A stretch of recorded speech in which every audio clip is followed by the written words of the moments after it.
Ready ka na bang maging bahagi ng tech-driven na mundo? Dito sa BSIT, natutunan ko kung paano gumawa ng website at mobile apps.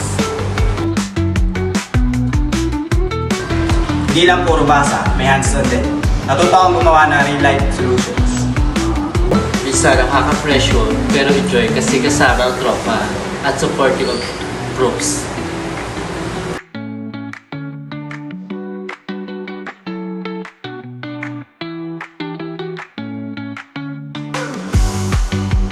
More than coding ang BSIT.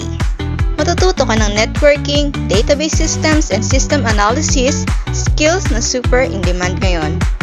Dream mo bang maging software dev, IT expert, and tech entrepreneur? Nandito ang simulahan.